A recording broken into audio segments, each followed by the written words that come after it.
Hey, Mama, welcome to Flourish with Amanda Trojan, the podcast for Christian medical moms who are carrying a lot, but are called to even more.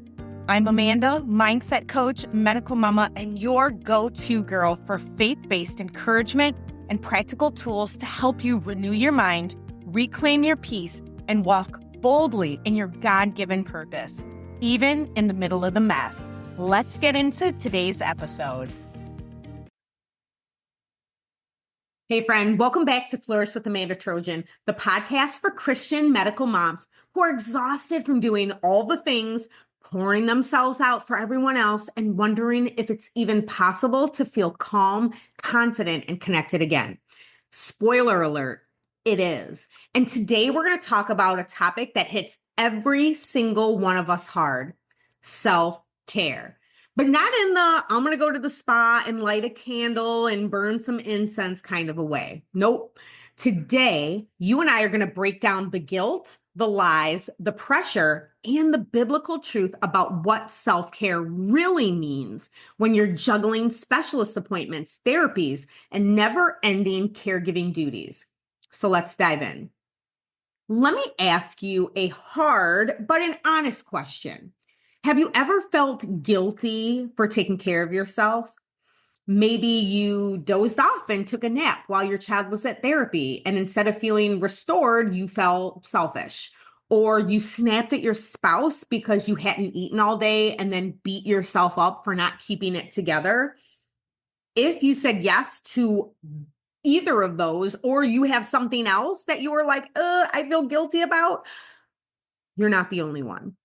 Okay, I have walked this line as well. And sometimes I still have a twinge of guilt anytime I step in to take care of myself. And as medical moms, we're told, sometimes directly and sometimes in a real subtle tone, that we're supposed to be the strong one. I'll even venture to throw this out there and say, we're not just told this, we put that expectation on ourselves that we're supposed to be the strong one, the steady one, the one who holds it all together. But here's the lie that just lies underneath all of that. And it's the lie that if I'm not constantly giving or doing, then I'm failing. And that, my dear sister, is a recipe for burnout, not for blessing. So let's go straight to God's word. What does God's word say about self-care? If we take a look through the Bible, we will see that Jesus himself rested. He stepped away from the crowds. He was napping during a storm, okay? He withdrew to quiet places to be with God on purpose. And in Mark chapter 6, verse 31, he tells the disciples, come with me by yourselves to a quiet place and get some rest. And sis, if Jesus needed rest, why do we think that we are an exception? You know, biblical self-care is not about indulgence. It's about stewardship. It's about honoring the body, the mind, and spirit that God entrusted to you so that you can keep showing up for the calling that he has placed on your life. And when that calling includes keeping your child alive and advocating daily for their needs, friend, that makes rest even more essential. So what does this look like practically? Okay, because I can say things and I can point to the Bible, but we need a practical tip. Like, how can we put this in our everyday lives? So let me paint a picture for you. You don't have to meal prep 10 organic, lovely dishes and do a full devotional before sunrise to feel worthy.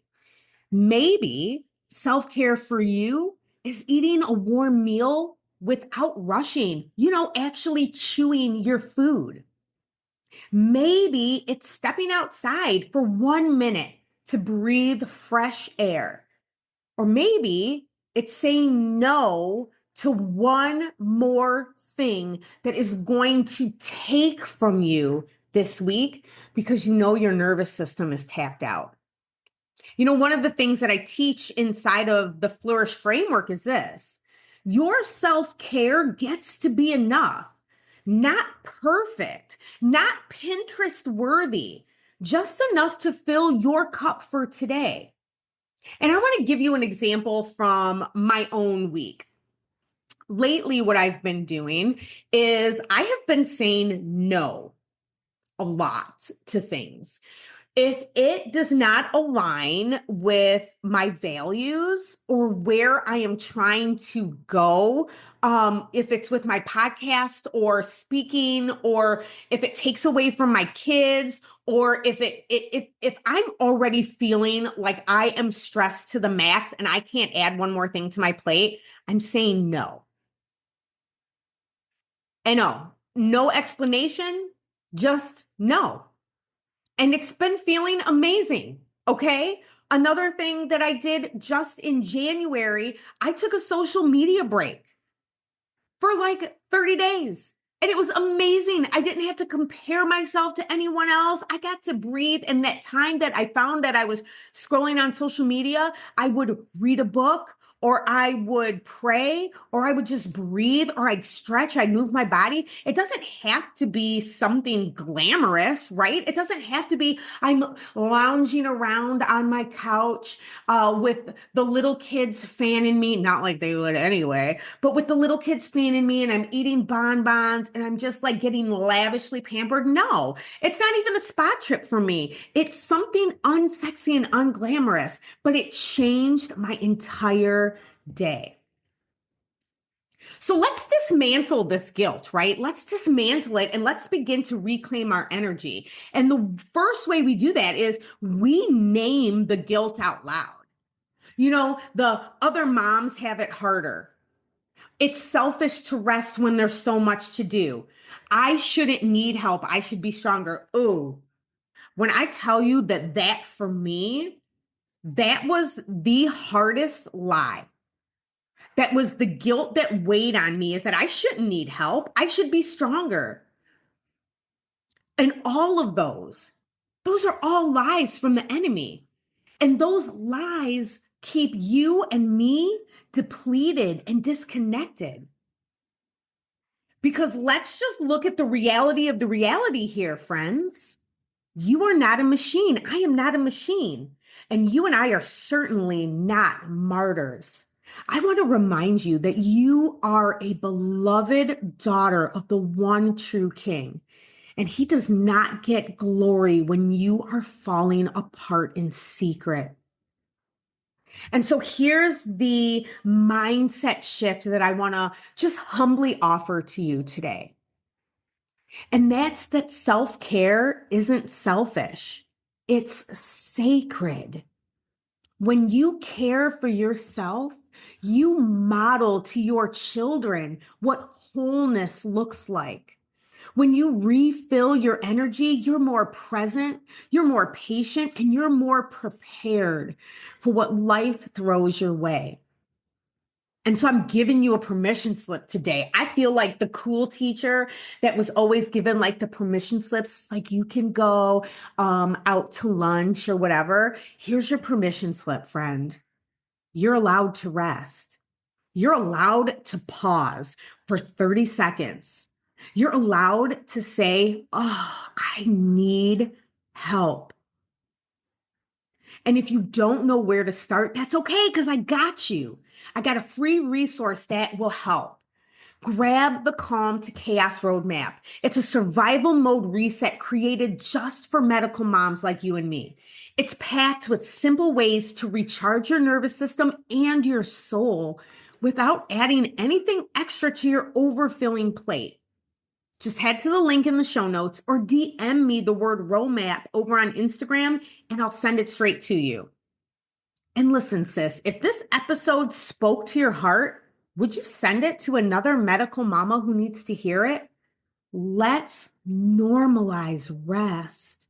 Let's normalize honoring our energy. Let's normalize flourishing, whatever that looks like for you. Until next week, breathe deep, sis. Stay anchored and keep flourishing. Sis, if this episode blessed you, would you do me a favor? Screenshot it, share it to your stories, and tag me on Instagram at Flourish with Amanda so that I can cheer you on. And if you haven't already, grab your free Calm the Chaos Roadmap. It's my gift to help you reset your mind and to breathe again when life feels like a lot. The link is in the show notes, or just DM me the word roadmap on Instagram and I'll send it straight to you. Until next time, keep showing up, keep surrendering, and never forget, you were made to flourish.